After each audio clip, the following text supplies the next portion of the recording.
we'll introduce the team and our sponsor, go over the background of the system that we're working with, which will lead us into our problem statement. From that, we'll start talking about the concept of operation. And Daniel here will jump into the functional requirements, as well as the conceptual block diagram and the performance specifications. John will talk about the functional block diagram, and we'll both talk about our sensors, as well as the communication protocols, and then we'll finish up with deliverables and technical merit, and hold the questions for the end.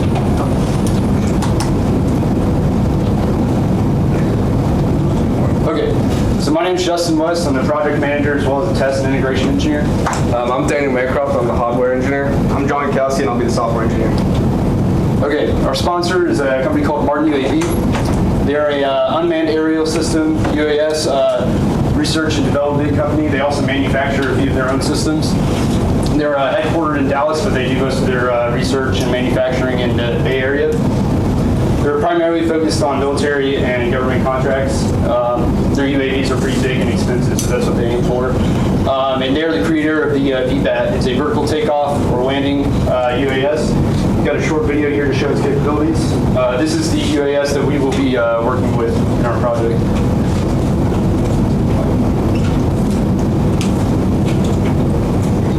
Just exit out of input. And it just didn't do that. Also, Google Drive, change it to a picture. All right, so this UAV, it lands vertically on its tail. It's called a tail sitter. It takes off. It's got a big fan on the bottom. It takes off vertically, and when it gets up into the air like this, it tips over horizontally. And the way it does this, it gets a lot of fuel efficiency when it tips over. So its range capabilities are way farther out than its current command and control system. So that leads us into our problem statement. Okay, this is a background on the system. So you need a pilot in command. He uses ground control station to talk to VBAT. VBAT uses its onboard avionics to interpret those commands and respond to them. That means it's got a pressure system, autopilot, and payload. And the transfer data between these two is known as command and control, and it's typically on 900 megahertz or 2.4 gigahertz. So the typical flight configuration kind of looks like this. You've got a ground control station, pilot in command. It's connected to antenna mast. They start out using omnidirectional antennas.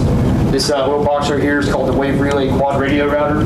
It takes the RF data from the antenna via coax line, translate that into UDP packets, and those are sent to the GCS via Ethernet. So that's how it talks to the VBAT. So when they wanted to extend the range, they added a directional antenna. And so the problem with the directional antenna is it uses a focused beam, and in order to make a good contact with the VBAT, it needs to be pointed with a certain degree of accuracy and precision.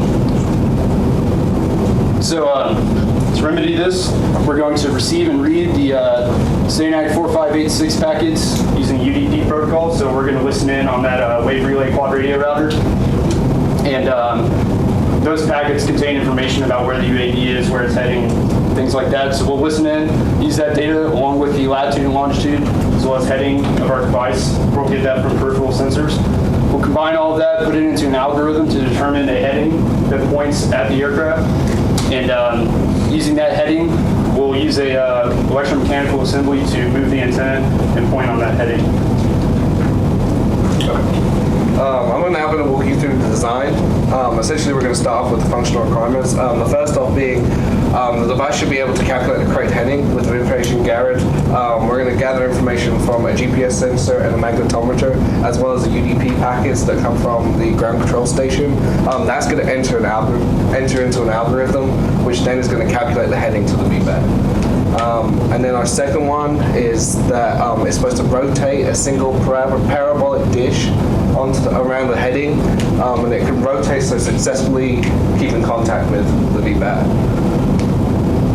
And then as you can see, that's just an example. The antenna has to be mounted onto this 1-inch pipe. Essentially, you can see the U brackets there. We're only interested in rotating that 1-inch pipe, essentially because they can mount any sort of antenna that they want onto it. So that makes it universal for them. And then also our device has to be enclosed in a sort of a protected box so that when our device travels, it can be used in testing and in actual flight simulation and won't be damaged in between those two processes. Okay, now I'm going to go through the conceptual block diagram.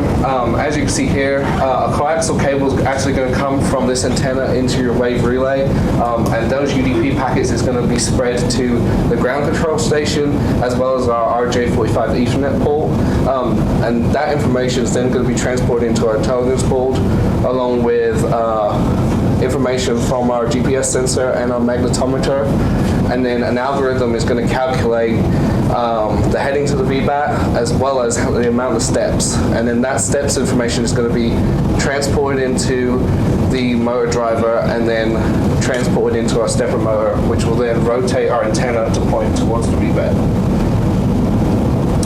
Here is our performance specifications. As of right now, the device will only have to track one UAV on a single point-to-point, so essentially it's only going to have to move right to left, not up and down. It's going to have to, the turn rate has to be as fast enough to track a 50-knot aircraft traveling at a 6-mile radius, and the pointing accuracy will have to be 50% of what the beam width of that antenna is. It will only, as I said before, it only have to rotate 360 degrees, which is just a complete circle. The device has to be protected as well so that it doesn't get damaged in light rain and dust. And we're only interested in rotating a 1-inch tube. And then that mount has to be reliable enough so that it can withstand travel and testing and in flight mode. And I'll take you through the functional block diagram that we have here. So we'll start with the quad radio router. This is where we get our standard UDP packets, and they'll be sent to our microcontroller. The microcontroller we're using is the TM4C129. We're using this microcontroller because it has a built-in Ethernet controller, so it saves us a lot of effort and designing for having an external one. And then we are using, with our magnetometer and our GPS sensor, with our magnetometer we're using the I2C connections. That is actually outside of our board because we have to keep it away from our stepper motor or it could cause noise and affect our heading that we have of our actual location. Then for our Venus GPS sensor, it can be integrated into our device and we're using UART to talk to it. It also has a SMA connection where we'll connect a small patch antenna to it, which will extend outside of our box and get an accurate reading for our GPS. Everything inside or on our PCB and our outside for our magnetometer will be using the 3.3 voltage. We're being supplied with a 12-volt DC power supply from the ground station, and it'll be regulated on the board through a voltage regulator. And our magnetometer for that voltage, for it to be supplied, will have external cables that will be connected to pins on the PCB, external pins that we'll be using, and same with we'll have our line set to pins, so then we can connect it to the furthest part of our enclosure to minimize noise and have the most accurate magnetometer reading. And then lastly, we have our step driver, which will talk to our step motor. We need a step driver because we have to, for a step driver to work, you tell it how fast you want the steps to occur, the frequency, how many steps you want. And so to do that, we calculate the amount of steps we want, and then we will transmit that to our stepper driver. And our stepper driver will take that, basically a PWM information, and convert it to the frequency we want, and it will be sent through these power lines out here. And this will be connected through 2 header pins, which will be connected directly to our microcontroller. Oh, yeah, sorry. And then we'll be using the JTAG connection to program and debug our system. And then on to sensor characterization. Our first sensor is our GPS sensor. It is, we'll be using the UART communication to talk to it. It's a little slow, but we only need one GPS reading because we're not going to be moving our stand where our sensor will be. And then for these NMEA and the SkyTrack binary, it's the format that the data is transmitted as, and I'll go into an actual example of what that is later on. And then our 2.5 meter accuracy is actually higher than most GPS sensors we could find. They were around 3 meters, and 2.5 meters is relatively good considering we're talking to something that's 6 miles away. So just having that, I mean, that's just relatively super close to our position. And then we have selectable update rates that we can have, and it's between 1 to 20 hertz, and it has the standard 3.3 volts that we'll be supplying to it. And one of the problems we have with our future code would be the 29-second cold start. So we have to wait a while for it to actually start up and give us our first reading. So that will actually probably be one problem we have giving it to our customer. And then we go on to our magnetometer. It's a triple axis magnetometer. With 1 to 2 degree accuracy, we're working with the 50% of the beam width. So we'll be working between 6 and 12 degrees. So having 1 to 2 degree accuracy is not the best, but it is one of the better magnetometers we can find with a very fast continuous measurement update, because we want to have these measurements as fast as possible. We'll be using our magnetometer, and it'll be actually, when it's inside, it'll be further away from the stepper motor, but it'll also be connected to the tube. So then we use that reading to basically self-check to make sure that the tube has actually turned and turned the antenna. So it'll be our self-checking device to make sure that our heading is changing, which will tell us that the tube and the antenna has changed. And we'll be supplying with a 3.3 voltage, but it rates between 3 and 5 volts. And the 50 millisecond cold start isn't a problem since the other one is 29 seconds. Okay, so this is the stepper motor driver. It's called the Big Easy driver. It's a bipolar micro-stepping driver. These are the different types of micro-stepping it does. It takes 1.4 to 1.7 amps from to the motor without a heatsink, and the max voltage is 30 volts, and it's got its own onboard logic voltage regulation. So with that in mind, this is our stepper motor. So first, it's 0.8 amps, so that works with that motor driver, and it's our max voltage is 12 volts, and that's what this works on. So the motor driver works with that as well. So the step angle is 0.094 degrees. We calculated that VBAT at 6 miles, moving 50 knots, will move 0.2 degrees max a second. So this works for us. The holding torque, so this is a torque that if you hold the arm out an inch, the stepper motor will stop or slip. So this one does 25 pounds. Our antenna is between 8 and 11 pounds, depending on which one they want to use. So this is definitely strong enough to move that without having any problems. And we don't have a weight requirement, but it's nice to not have a box that weighs 30 pounds. So this is only 0.7 pounds on its own. Okay, so communication protocols. The UDP packets are from a document called the STANAG 4586 3rd edition.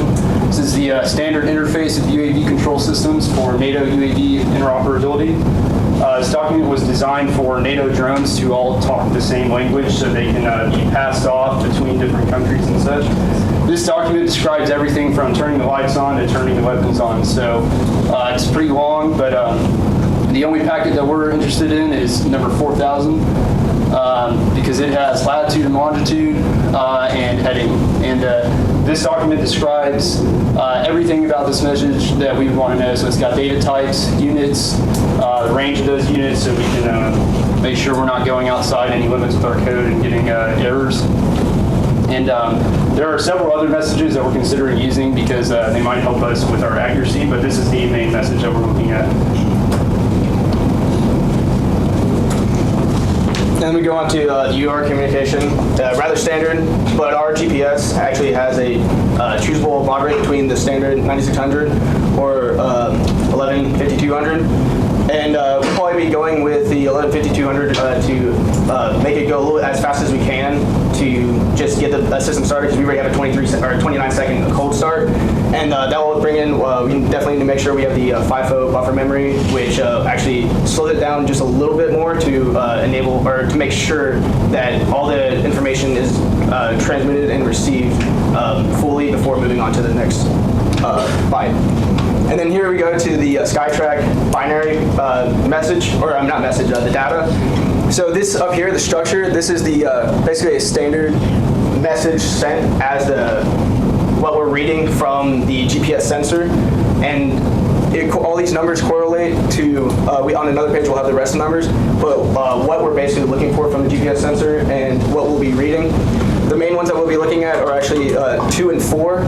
They will be giving us the latitude and longitude, but with number 1, it gives us the UTC time, which is basically like a world clock, and the standard UDP packets also have this UTC time on each packet they want, or each packet that's being sent, and that can actually work really well for us because then we can reference that packet to the one that this data that we're receiving, so then we can match it up and make it as accurate as possible to keep up and make sure that we're not swinging too far and missing it. And here are the other numbers for the SkyTrack binary. We're not really interested in these too much, but they are necessary. And then we go to I2C, which is standard. We don't have much information here because relatively we've been through it. And then the main thing with our I2C is that the magnetometer has a fixed address, so we'll be talking directly only to that one, and it'll understand. So there will be nothing lost in between. And then we just have pictures of our start and end bits to start writing and end the writing. Okay, so this is our deliverables slide. We're hoping to get our we're being aggressive with our alpha schematic because we want to try to get a board sent to the board manufacturer before Christmas break. That way, when we get back, we can start testing different portions of it. Software, John's doing software, so the purple is software related.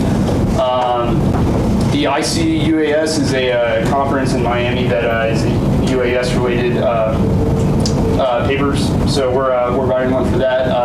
Its final draft is due to them by the 12th, but we're planning on having that done by the 1st, so we can get it revised. These are the dates for the beta test plan. And yeah, so that's our final documentation, final demo. So technical merit. Yeah, so these are pretty standard, but we gave ourselves, where is it? 1.3. Yeah, 1.3, but we gave ourselves 0.2 for the documentation. That's for that ICUAS paper. The enclosure, we only gave half of our 2 because we don't want to print it. We're probably going to end up buying a box and modifying it. Let's see, we have a lot of software. We have to develop algorithms for interpreting the data. We need to talk over UDP, and we have a lot of communication protocols between our sensors. So gave ourselves the full value for that. Hardware design, we have a lot of reference circuits, so that's why we don't have the full value there. We have theoretical analysis and simulations, so we need to make sure that it'll be tracking the aircraft correctly, and in theory, it's going to be within our beam width specifications. Okay, any questions? So you referenced the weight of the antenna, calculating the torque requirements for your stepper motor. But is that really the direction the stepper motor load is going to be in? What is it that is really going to be driving how much torque you need on that stepper motor, and have you done any calculations to see what you need to do to overcome inertia of the antenna and wind load, that sort of thing?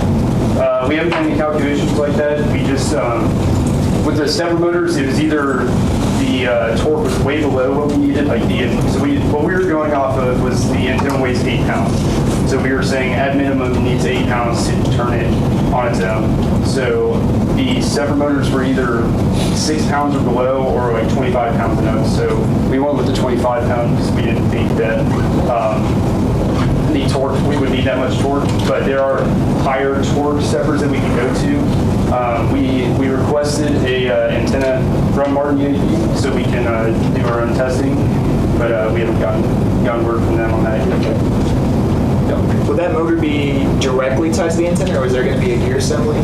So the motor is going to be attached to a 1-inch PVC. That's what our requirement is. Okay. The let's see if I can get back to the slide. The antenna is attached by these U-brackets. Use the laser. Okay, anyways, U-brackets. So we're only interested in turning the two because they use this exact bracket to attach their antennas. So as long as we turn this pipe with the accuracy that we've had, they can attach whatever antenna they want on there. So this pipe is going to be part of our device. Okay, but is the motor directly attached, or is there? Yes. Okay. Yeah. Oh, okay. Cool. Dark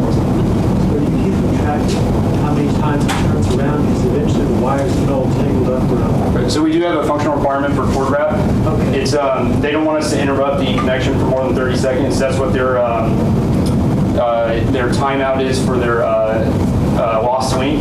So if you lose link for longer than that, the aircraft is going to go into a mode where it goes and loiters somewhere close, and they want to avoid that. So they gave us 30 seconds to correct it.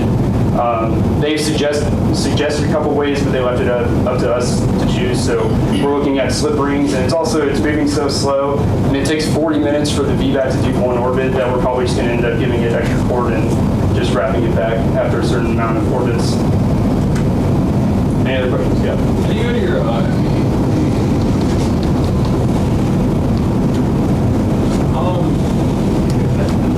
what signals would you be receiving from your step motor? It's basically, from the motor, Yeah. it's just power. No, but those arrows are bidirectional. Yeah. You won't be receiving a signal from the step motor? I'll be telling us that it's turning. No, it's all going outbound. It's Oh, it just is? positive. If you're right, our arrow should only be one way. All right, Just bringing that up. Any other questions? Yeah. So that SkyTrack information had data over like what packets had what. Was that just available to anyone or? Yes. Yeah, this is actually directly off the GPS data sheet. It was a couple pages down in it. On the page where you have I think it was the angle per step, you said you calculated that for the maximum range? The maximum range? Yeah, for the aircraft, it's 0.2 degrees. Okay, so wouldn't it be different though if it weren't that far out and then we're going the same? If it were like half as far out, that's going 50 knots, wouldn't it get to turn faster? Yes, it would need to turn faster closer up, but this quad relay radio router, it's connected to an antenna array, so they've got omnidirectionals and directionals. So when it's inside of 6, it's going to be on the omni. When it's outside of 6, it's going to be on us. So that radius is actually the fastest ours needs to move at. But yeah, you're right. Any other questions?